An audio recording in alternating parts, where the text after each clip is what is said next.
আসসালামু আলাইকুম ওয়া রাহমাতুল্লাহি ওয়া বারাকাতুহু। সম্মানিত দর্শক সকলকে স্বাগত জানাচ্ছি বুড়িগঙ্গা পাড় থেকে বিআর মাসুদ ব্লগের ইন্ডিয়া ভিসা রিলেটেড আরও একটা নতুন ভিডিওতে। বন্ধুরা, আলহামদুলিল্লাহ গতকালকে 11 জনকে মেডিকেল এবং অ্যাটেন্ডেন্ট ভিসা পাইয়ে দেওয়ার ব্যবস্থা করেছি। আজকেও 3 জন পেয়েছে, মোট 14 জন ভিসা পেয়েছে গতকাল আর আজকে মিলিয়ে আমার রেফারেন্সে। তার মধ্যে মোট 12 জনই হচ্ছে মেডিকেল এবং অ্যাটেন্ডেন্ট এবং 2 জন হচ্ছে ডাবল এন্ট্রি ভিসা, যারা ডাবল এন্ট্রি ভিসা নিয়ে ভারতের তৃতীয় কোনো দেশের অ্যাম্বাসি ফেস করবে তাদের জন্য। তো বন্ধুরা, এর মধ্যে কিছু এক্সপিরিয়েন্স আমি আপনাদের সাথে শেয়ার করতে চাচ্ছি। যে দেখা গেছে গেল কয়েকদিন আগে এক বোন খুব করুণভাবে কয়েকটা কথা বলেছিল, যেটা শোনার পরে আসলে চোখের পানি ধরে রাখাটা খুব টাফ হয়ে গিয়েছিল। আমি আপনাদের সাথে শেয়ারও করেছিলাম। পরবর্তীতে সিদ্ধান্ত নিই যে আমি কিছু মানুষকে সাহায্য করব, যাদের খুবই এমার্জেন্সি ভিসা দরকার, তাদের ভিসা পাওয়ার ব্যাপারে আমি যতটুকু পারি ততটুকু হেল্প করব। তো দেখা গেছে যে এই মুহূর্তে ভিসার যে পরিমাণ, কিছুদিন আগে কিন্তু হঠাৎ করে স্লট বেড়ে গিয়েছিল, প্রতিদিন 3 থেকে 4 হাজার মানুষ ভিসা পাচ্ছিল। তার আগে কিন্তু 300 থেকে 400 সর্বোচ্চ মানুষ ভিসা পাচ্ছিল প্রতিদিন, অর্থাৎ স্লট দেওয়া হচ্ছিল। তো হঠাৎ করে স্লট বাড়লো, অর্থাৎ 10 গুণ স্লট বেড়ে গেল।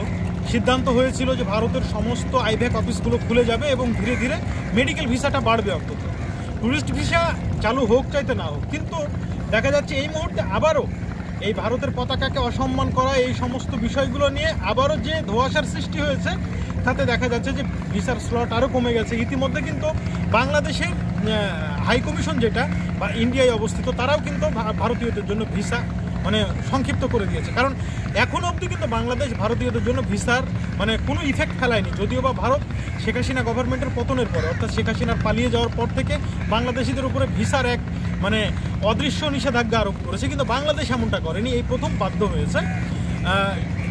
আপনারা জানেন যে ত্রিপুরার রাজধানী আগরতলায় বাংলাদেশি কনসুলেটে হামলা হলে এরপরে কিন্তু বাংলাদেশ পররাষ্ট্র মন্ত্রণালয়ের এই সিদ্ধান্ত পরবর্তীতে এটা অ্যাপ্লাই হয়েছে হচ্ছে ইন্ডিয়াতে। যদিও বা সেখানে আসামের, তারপর কলকাতার এই সমস্ত সাব হাই কমিশনগুলো খোলা আছে, তবে এগুলো খুবই সীমিত আকারে ভিসা দিচ্ছে। এখন আসি আমরা বাংলাদেশের ব্যাপারে। বাংলাদেশেও কিন্তু সেম একই অবস্থা। এই মুহূর্তে ভিসা পাওয়া খুব খুব খুব টাফ হয়ে গেছে। বিশেষ করে দেখা যাচ্ছে যারা ডাবল এন্ট্রি ভিসায় বিদেশ যায়, তারা বিশাল অঙ্কের টাকা খরচ করে, 10 লাখ 15 লক্ষ টাকা খরচ করে বাইরের দেশের ভিসার জন্য অ্যাপয়েন্টমেন্ট নেয়, কিন্তু ইন্ডিয়ান ভিসা পাচ্ছে না বলে তারা কিন্তু যেতে পারছে না। অনেক স্টুডেন্ট আছে ইন্ডিয়ান ডাবল এন্ট্রি ভিসার কারণে তারা ভর্তি হয়েও শেষ পর্যন্ত চান্স পাচ্ছে না বিশ্ববিদ্যালয়গুলোতে, ইউরোপের দেশগুলোতে। তো তাদের জন্য আমার এই সংক্ষিপ্ত সাহায্যের হাত।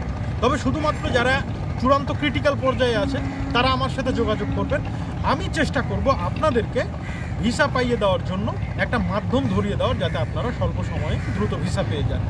আর আমার সাথে যোগাযোগ করতে হলে ডিসক্রিপশন বক্সে যে ভিডিওটা দেওয়া আছে, এই ভিডিওতে আমার মোবাইল নাম্বার পাবেন আপনারা, সেখান থেকে আপনারা আমার সাথে সরাসরি যোগাযোগ করতে পারবেন। এবং আমি আবারও বলছি, শুধুমাত্র যারা ক্রিটিক্যাল পেশেন্ট আছেন তারাই যোগাযোগ করবেন। এবং যারা মনে করবেন যে এখান থেকে মাসুদ লাখ লাখ টাকা ইনকাম করছে, তাদের ধারণা তো সম্পূর্ণ ভুল, এবং তারা আমার সাথে যোগাযোগ না করলেই উত্তম। যারা মনে করবেন যে না, এখানে মাসুদের কোনো ইনকাম নাই, মাসুদ সোশ্যাল ওয়ার্ক করছে, শুধুমাত্র তাদেরকে আমি স্বাগত জানাচ্ছি। সকলকে ধন্যবাদ। আসসালামু আলাইকুম ওয়া রাহমাতুল্লাহি ওয়া বারাকাতুহু।